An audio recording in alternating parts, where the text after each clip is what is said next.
Welcome back for chapter 8 today. We're almost finished with the book of Ivy and Bean. So we're going to go over our question from chapter 7, and I read a lot of really good answers this week. I read one from Caden, from Kaya, from Carter again. You guys are on it, so keep sending them to your teachers. I love reading them. So the question was, why do you think Ivy pretended that she was going to be sick in Mrs. Trance's yard?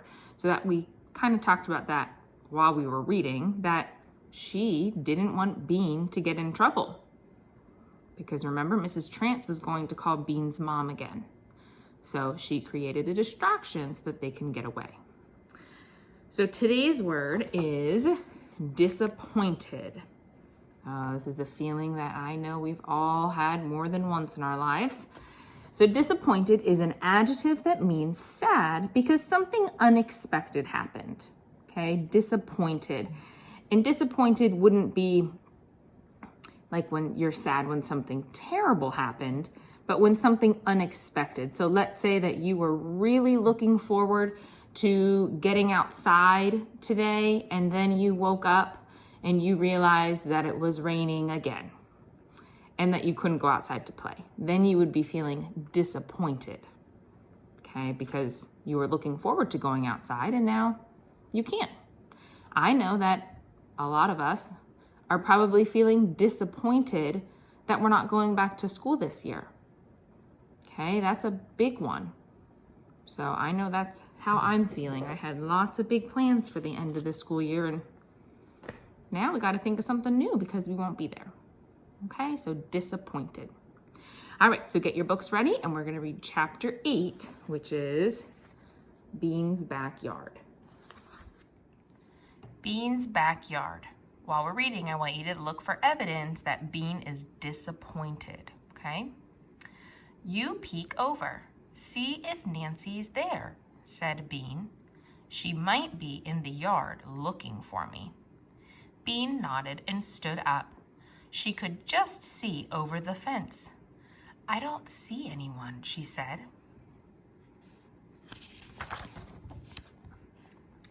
Then they're probably out looking for me, said Bean.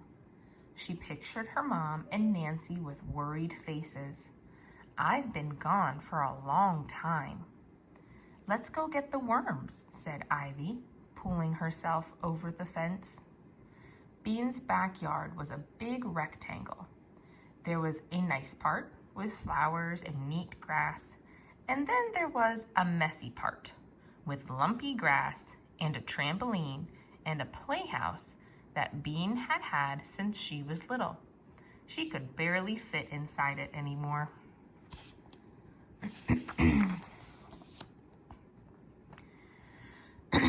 There was stuff lying all over the messy part. Hula hoops, balls, arrows, shovels, buckets, and a broken stilt. Bean had really hurt herself that time. The worms were in the messy part, over next to the playhouse, where the ground was wet. Ivy and Bean grabbed shovels and a bucket and got to work. At first, there was just a lot of mud. Then there was mud and a few worms. But the more they dug, the more worms they found. 6, 10, 13 worms. The worms oozed and curled through the mud. Bean liked the way they were fat one second and stretched out and skinny the next. She and Ivy dug deeper and deeper until they had made a big muddy pit in the ground. It was almost 2 feet across. The water dribbled down the sides. Worms were squirming at the bottom of the pit, trying to get away. Bean felt a little sorry for them, but Ivy just picked them up and dumped them into the bucket. Bean thought of Nancy kicking and waggling, and she began dumping them into the bucket too. How many do we need? Asked Bean. The worms were piled on top of one another on the bottom of the bucket. Ivy looked. Only 10. But the more worms we have, the harder she'll dance." "This is enough," said Bean. "Poor worms." "All right," said Ivy. She looked towards Bean's house. "Let's go see if your sister is home." "Okay, but we'd better sneak," said Bean. Bean's house was good for sneaking. At the back, there was a porch. If you crawled like a bug across the porch, you could look through a big window into the kitchen. The girls ran toward the bushes that grew next to Bean's porch and ducked down hiding. Quietly, they began to creep up the stairs that led to the porch. Very quietly, they crawled across the floor. And then Bean heard a sound. She froze. There it was again. A sob. It was someone crying. Bean listened. It sounded like Nancy. Bean put her hand on Ivy's arm and pointed to the window. They crawled to it and peered in like spies.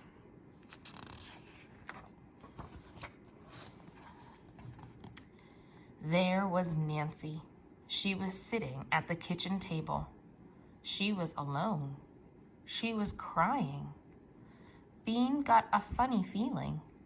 Nancy was usually so bossy, so nosy, so sure she was right. It was weird to see her cry, all alone.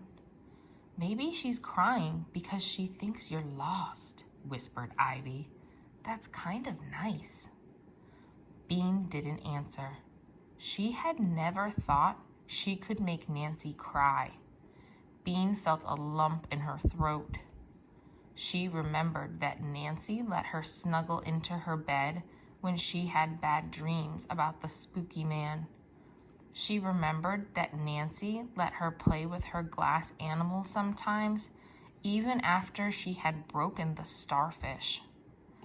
She remembered that Nancy had once bought her a fairy coloring book with her own money. Bean looked at the tears rolling down Nancy's cheeks. Poor Nancy. Bean sniffed. Maybe she didn't want to put the dancing spell on her sister, after all. Nancy said something. Bean couldn't hear it, but she was sure it was something about missing her. "What?" said Bean's mother's voice from another room. "Everybody has them," Nancy shouted. "Everybody but me. I'm the only one who has to wait." She began to cry harder. "What?" Bean pressed her face against the window. Her mother's voice said, "We've talked about this 1,000,000 times. You can have them when you're 12. Even some of stupid Bean's friends have them," yelled Nancy. Suddenly, Bean knew what Nancy was crying about. "She's not sad about me at all. She's crying about pierced ears," hissed Bean to Ivy. Bean got mad, really mad. She was even madder than she had been when Nancy tried to drag her into the house. Bean was so mad she forgot all about being sneaky. She stood up and banged on the window with her fist.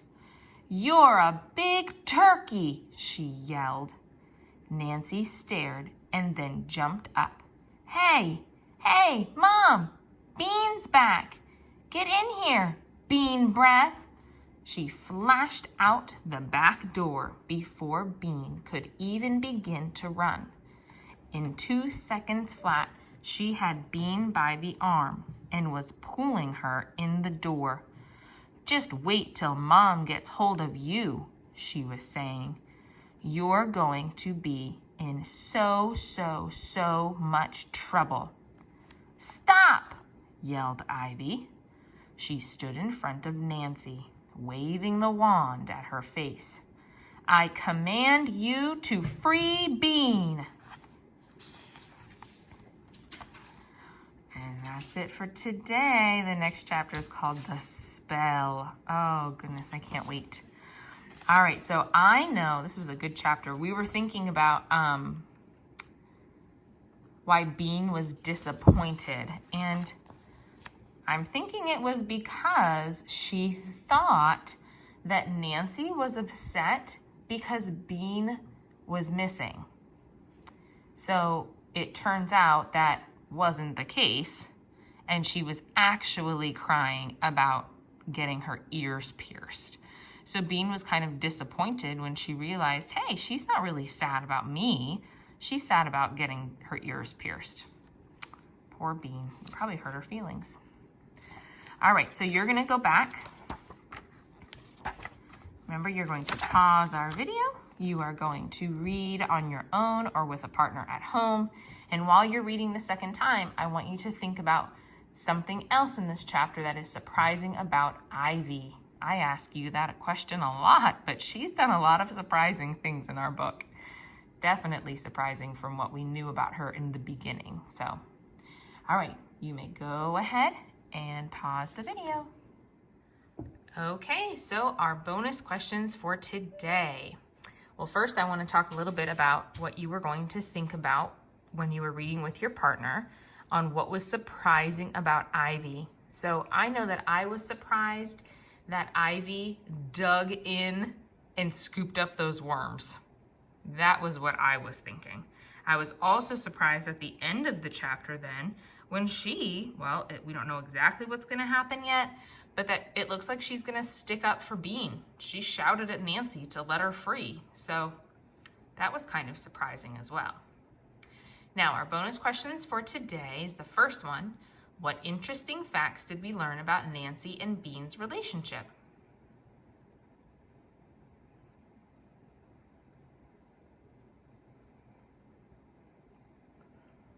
Remember, Bean had shared those nice things that Nancy had done for her. She let her snuggle with her. She bought her something with her own money. She let her play with her toys. So Bean at the beginning made it sound like her and Nancy never got along, when in fact, they do sometimes get along. And I know that you can probably relate if you have brothers or sisters at home that sometimes it may seem like you argue all the time, but it's probably the opposite. You probably get along most of the time and argue just a little bit. At least I know that's how my brother and I were. Okay, the next bonus question is, why was Bean so angry when she realized why Nancy was actually crying? I want you to think about our vocabulary word.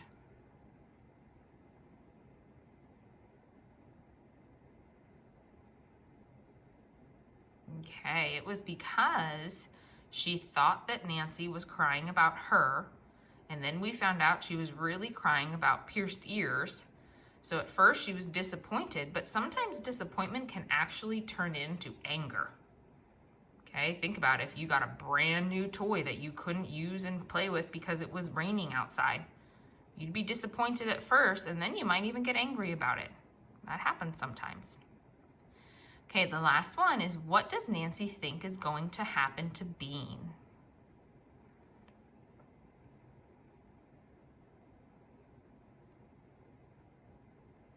Nancy thinks that Bean is going to get into big trouble with Mom for all those things she did earlier and then that she ran away. But I don't know, we'll have to wait and find out. All right, so your written response for today is going to be, were you surprised that Ivy helped dig up the worms? Why or why not? So make sure you have a reason with your answer, okay? All right, the last thing we're gonna do is look at our graphic organizer. All right, so here's our graphic organizer for today. The only thing I added was an event for chapter 8. They dug up worms and got caught by Nancy. You can also, I was thinking about it, do a setting up here if you wanted to say that they were also at Ivy's house or bedroom in Bean's backyard, since kind of more things happened there. But Pancake Court kind of sums it all up because it's all taking place at Pancake Court. So I'm going to stick with that one. But if you want to add the other two to yours, you can certainly do that. All right, I will see you next time for Chapter 9.